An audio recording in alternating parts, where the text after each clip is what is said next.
Hey guys, Blackjack here with the Guns, More Guns channel, and welcome to yet another edition of the Dollar Gun Store series. By the time you're watching this, this should be episode 5, and today we're reviewing a gun that I actually couldn't wait to get my hands on, and that is the Rock Island Armory, or Armscor as it's also called, M200. So you guys know how I am about getting my guns in plastic boxes in a hard case. This one does come in that. This is a gun I have, again, really wanted to review. I've actually wanted to get one for myself for some time. So without further ado, let's get right into it. So the cost of this firearm is roughly $200 to $230 these days. And for $230, this is what you're getting. You're getting your hard case, lock, of course, pretty much everything comes with a lock. Now, the only thing I did beforehand to this gun, I've had it for literally 1 hour, and I was so excited I just had to get this thing on the table and review it. It came in this bag, which I don't know if you could kind of make out. This thing was literally drenched, and so I did have to wipe it down before I could even review it because it was literally dripping in oil and all kinds of other stuff. So I did have to wipe it down. You got your little test shells here, which I haven't opened. I guess I'll just leave that closed. Of course, you get the gun itself with this fancy little, go ahead and stop and read the manual first, and we'll go ahead and we'll remove that.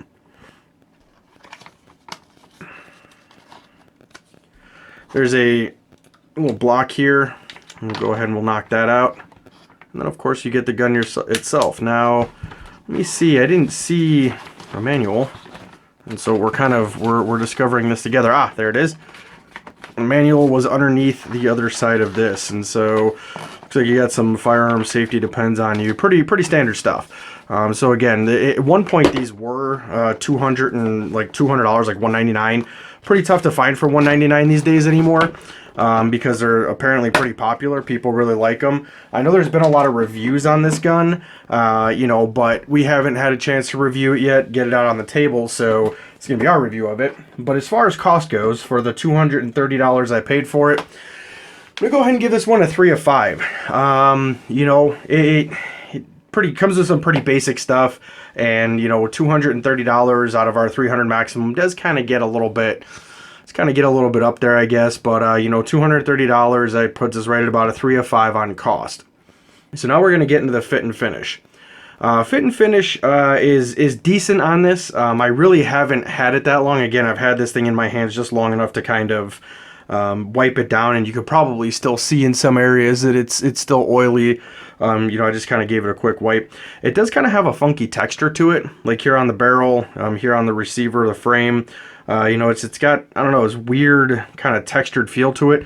I'm not too happy with that, I guess. The grips are, plastic, so they're nothing really too fancy there. Who knows how they'll hold up over time.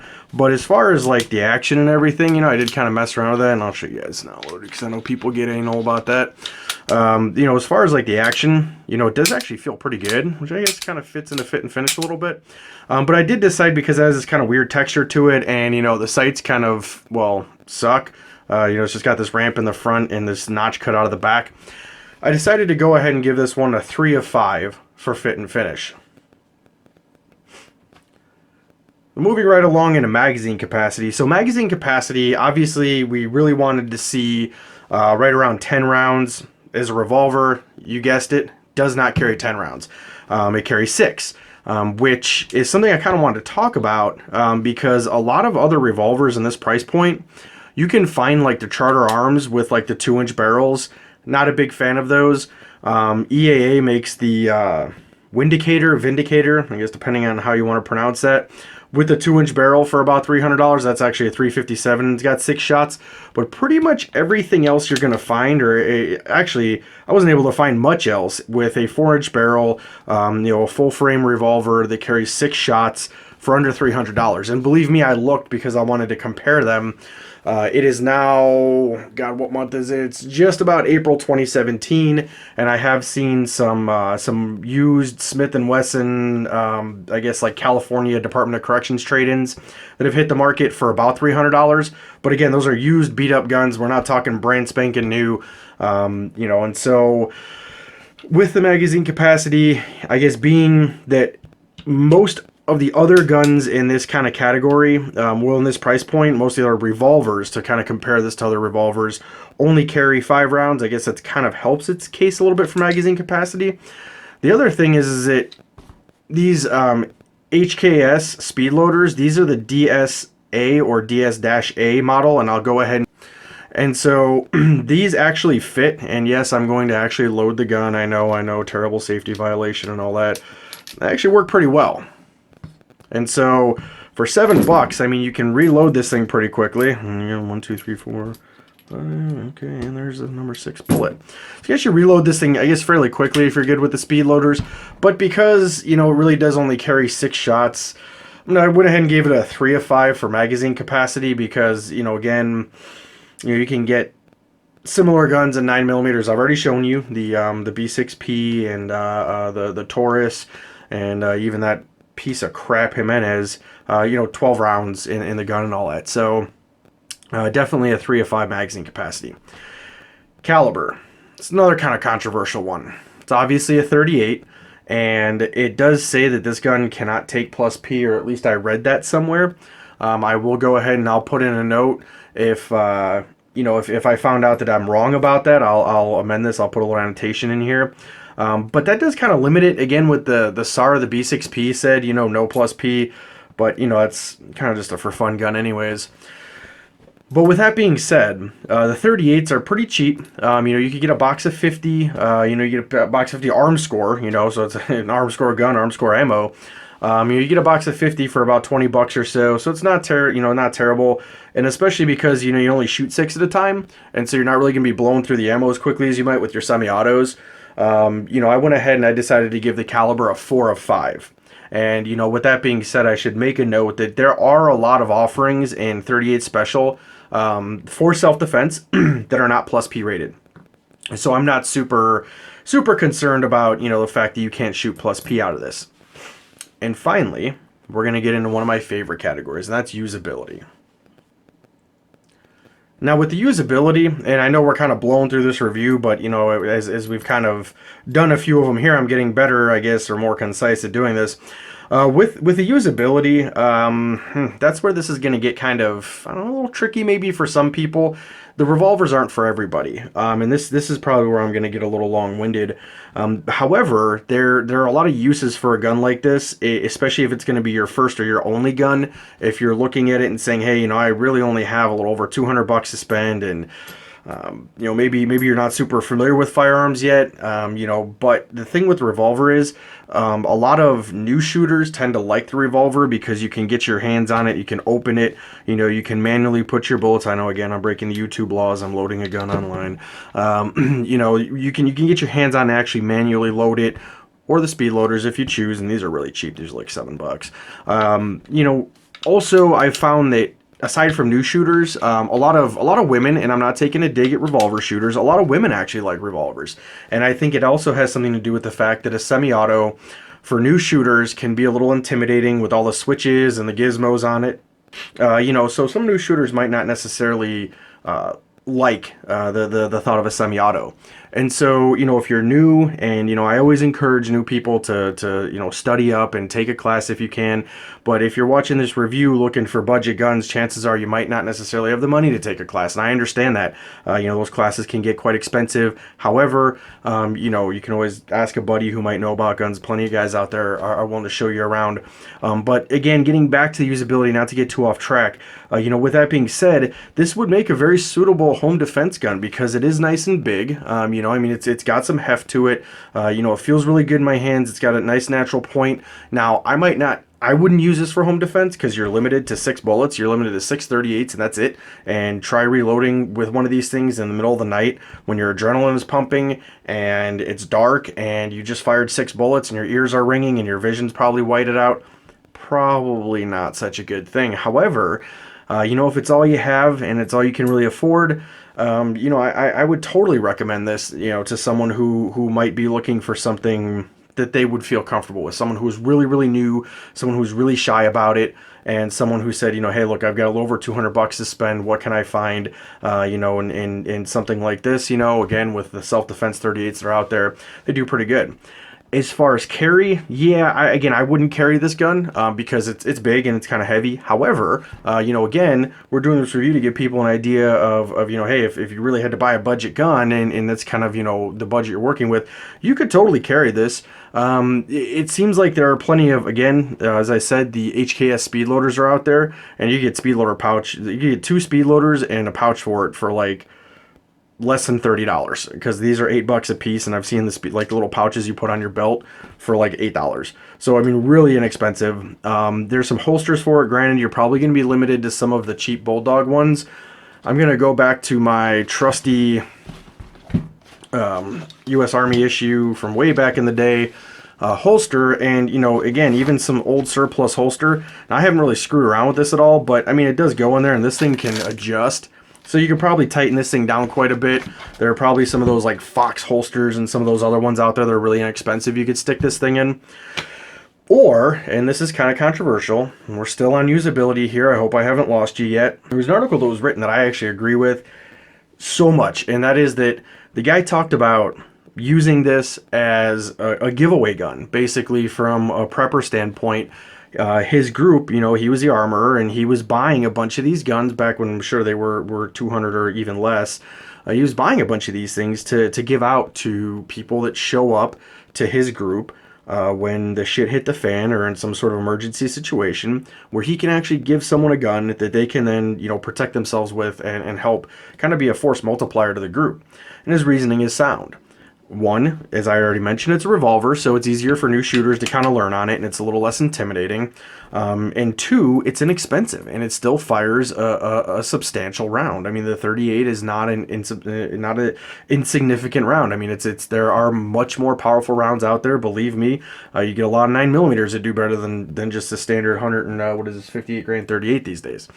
But with that being said, definitely nothing to scoff at. I mean, it's not a 32 or smaller. So, that's actually a great philosophy of use for this gun. Maybe you're looking at it and you're saying, hey, I've got my own loadout, and I know that my brothers or cousins or best friend from work or whatever, man, if the shit hits the fan, they're going to show up at my house. They know I'm into this kind of shit. I don't have any, basically, I can't equip anyone. I'm going to be in charge of protecting all these people. Well, something like this would fit the bill. Because, again, you get a cheap, not cheap, but inexpensive holster for it. You make it work. You get a couple of these inexpensive speed loaders. And, you're looking at it, a decent enough firearm for someone for self-defense, for self-protection in some sort of emergency situation. And so I have yet to decide if I'm going to keep this or not. I might, just because I've kind of wanted one for a long time. I don't know. I've always been kind of intrigued by this super low price point on, a full-size revolver. And so we'll see how we do at the range. And with that being said, we're going to get ready to head out to the range here in a little bit. And by a little bit, I mean in like 5 weeks when I finally go shoot this thing. But we're going to head out to the range in a little bit. And what we're going to do, I'm kind of going to focus on accuracy and reload time. And I'm not like any sort of like revolver expert. I've had revolvers in the past, and I've had speed loaders, and I've fucked with them a little bit. But because it has kind of a lower magazine capacity in that, and that's maybe a little controversial, I think that we're going to take a couple shooters, and it'll probably be me and Kruger, and we're just going to kind of run, 6 rounds, and then just try to do a reload as fast as we can, and we'll time it, and we'll see where we're at, and just kind of, get an idea for is 2 guys who are relatively inexperienced with revolvers, what that reload time might look like, seeing as, the 6 bullet thing is a little controversial, but the speed loaders might help kind of even that out a little bit. So without further ado, we're going to go ahead and we're going to get going, and we'll see you on the range.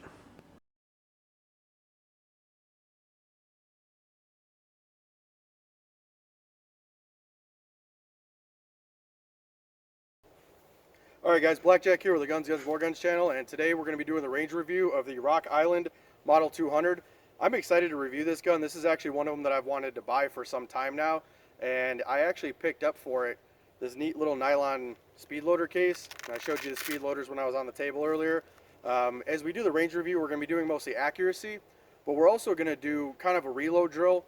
Full disclosure, neither Kruger nor I have very much experience using speed loaders, but that actually gives you kind of a good idea if you're also a novice at what a novice might look like as far as time-wise reloading this gun. because the big controversy with the revolvers, obviously, is that they only carry 6 bullets before you have to reload. So let's go ahead and let's get it loaded up, and let's put some rounds through it.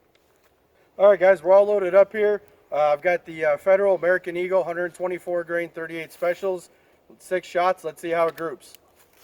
I'll be doing a double action, by the way, or single action. I'm sorry.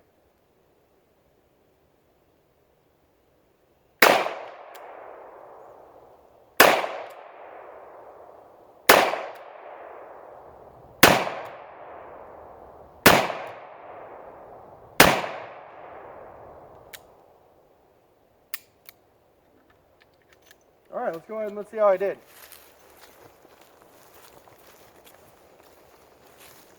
Well, I'll tell you right now, it is shooting a little bit high because I was aiming pretty much dead center, and you know, at this point, we all know how my aim is. But I was aiming dead center. I'm going to suggest to Kruger when he goes through this to go ahead and hold right here, and let's see if we can't just get some more on the paper. All right, it's my turn up. Like I said, I don't really have a lot of experience shooting revolver, so this will be interesting. But I'm going to take Blackjack's advice and aim a little lower.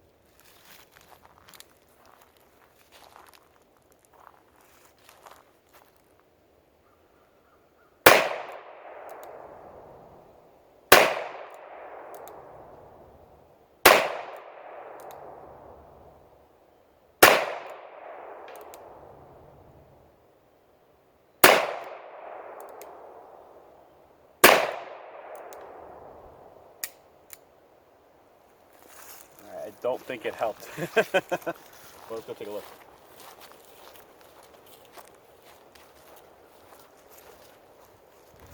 Yeah, so even aiming lower, I'm still in the same area.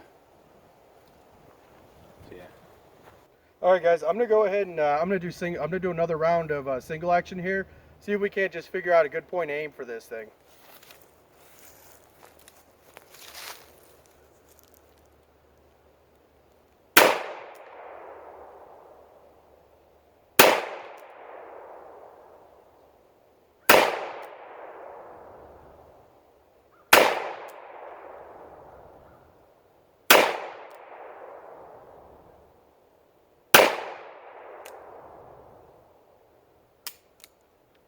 That was a lot better already. Found it.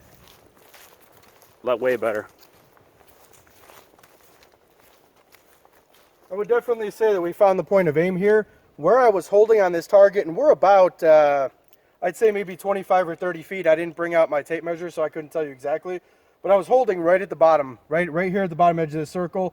And as you can see, 1, 2, 3, 4, 5, and the 6th one must have just gone through that hole too, because I do that a lot. So we'll go ahead and we'll get loaded back up with Kruger. Well, let's see, maybe he has the same results with this.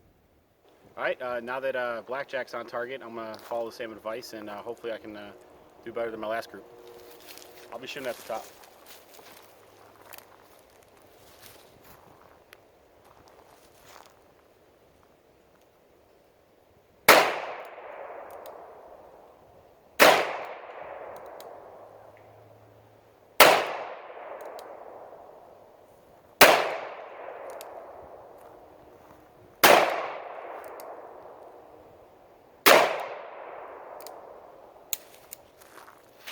Not much better.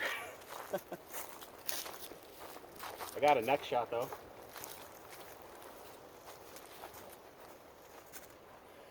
Put that up in here. I mean, it's a tight group. It's just not where I want it to be.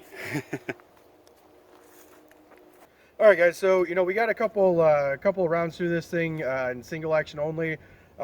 We kind of found where the point of aim is. It's definitely a little bit low for this particular revolver. Not sure if that's a common theme with all of them, but definitely something to keep in mind if you do decide to buy one. What we're going to do now is we're going to run through it a few times in double action only, and from there we're going to go ahead and we're going to practice some reload drills and see how quickly we can get this thing topped back off.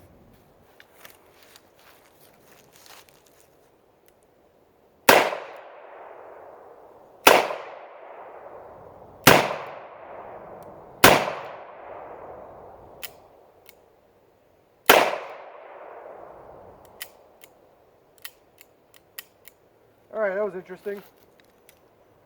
I had one primer strike with this Federal ammo, and I don't know if that was the gun, maybe a light primer strike or what.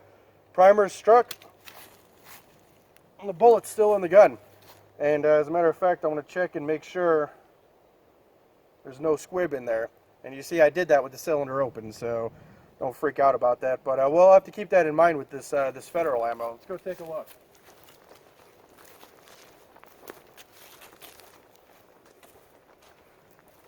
So, as you can see, I got at least 3 kind of on target from back there, of the 5 that I shot.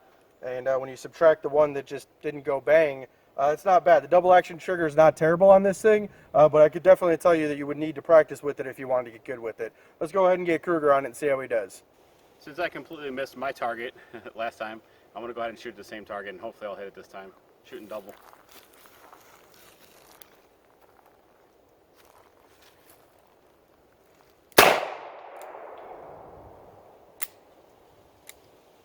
Oh, that was probably a primer strike.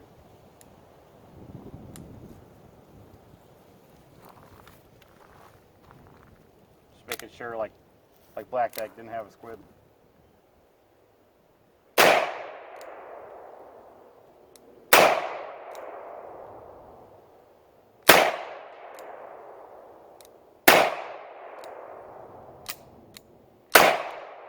Fire a second time. Let's go see how we did.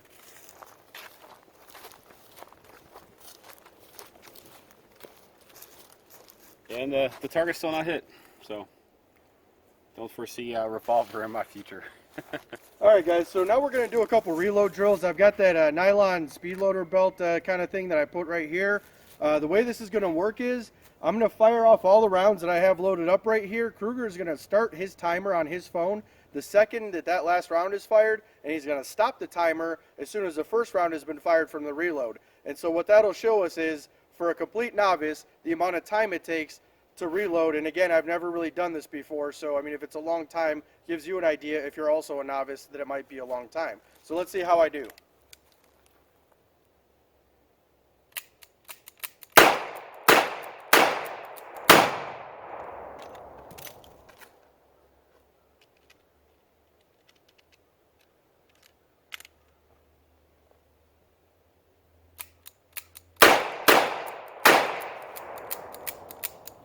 Alright, well that's really interesting. Either I got a bad batch of ammo here, or what, but you probably saw from that first round that I fired that, I had a couple of primers that just did not strike. And, I can actually tell you right now, I don't know if Kruger can get if he can get the camera in over here. That's definitely a light primer strike. So we definitely have some light primer strikes going on here with this gun. This one maybe not so much, that one for sure.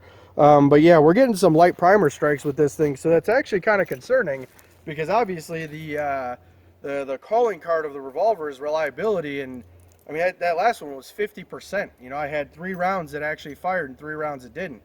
So far I'm actually not really too happy with this gun. Let's get Kruger to reset and see what he does. Actually, what was my time on that? Your time was 9.84. How many? 9.84. So about 10 seconds it took me to reload, and as you saw, I was fighting with some issues here with the ammo. Let's get Kruger reset on this one, and let's see how he does. Alright, it's my turn up. Now, keep in mind, I don't shoot a lot of revolvers, and I definitely don't speed load revolvers, so this is going to be interesting.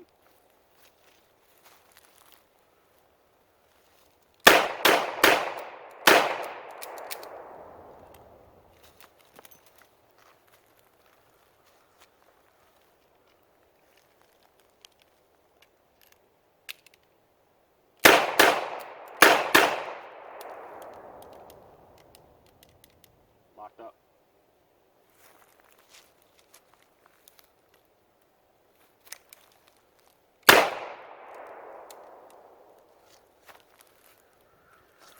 So I don't know if it's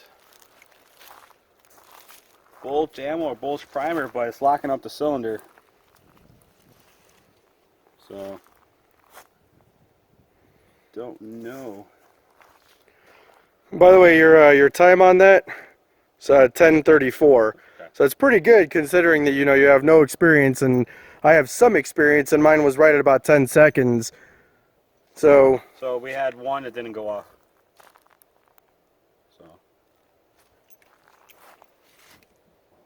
Alright guys, so as you've seen, we're actually having some problems with this gun. The ammo that I'm using is the Federal American Eagle stuff. Now, one of the things we noticed, and I'll show you this on the tabletop when I get back, the primers on the rounds that we have not fired yet have like this weird wavy stuff on the back. So at this point, we're really unable to determine if we have maybe some bad primers and bad ammo, or if it's a problem with the gun itself. What I have here is a Hornady American Gunner 125 grain XTP. This is non-plus P ammunition because, again, this is not a plus P rated gun. What I'd like to do is I'm actually just going to cycle some of these rounds through it, double action only, because that's where we've had the problems with the primers, and just see if we can get through the entire cylinder. If we have the same problem with this ammo, we could pretty much guarantee that the problem is with the gun and not with the ammunition. So let's go ahead and let's get started with it.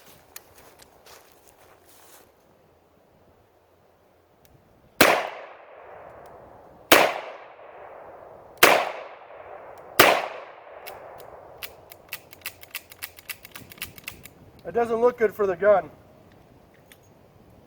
And yeah, we had 2 light primer strikes again. We had 2 rounds that just did not fire, and they were struck twice. So I'm guessing that it's definitely a problem with the gun. And quite honestly, a fucking revolver that does not work well is fucking useless. So we'll just go ahead and fucking get rid of that thing right now, because what the fuck am I going to do with a gun that doesn't work? In the meantime, guys, I'll see you back at the shop. Hey guys, Blackjack here. I'm back at the shop now with the Armscor M200 here. So it's been about 2 weeks or so since we were out at the range with this, and obviously we had some problems with it, and I'm not super thrilled with the gun and the way that it performed. However, yesterday a buddy of mine was going to the range, and because the range I go to is about the one that we shoot at, it's about a 2-hour drive from where I live, so I don't get up there that much. But a buddy of mine was going to one of the local ranges, one of the indoor deals, and I sent them off with the M200, and I sent them off with 50 rounds of Armscor ammo, and he also had a friend of his there that had, he said, some weird 38 that he'd never seen or heard of the brand. He didn't know what kind of ammo it was, but I'll go ahead and I'll put the video up here for you to watch, and you can see how the gun did. All right, double action. Don't get scared of me.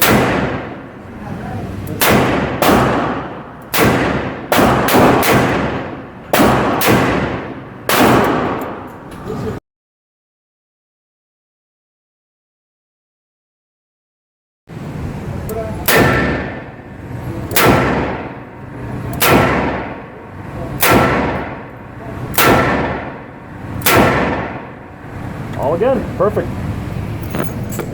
Okay, so that was actually pretty interesting because the gun appeared to function very well in double action. He said that he put about a box through it.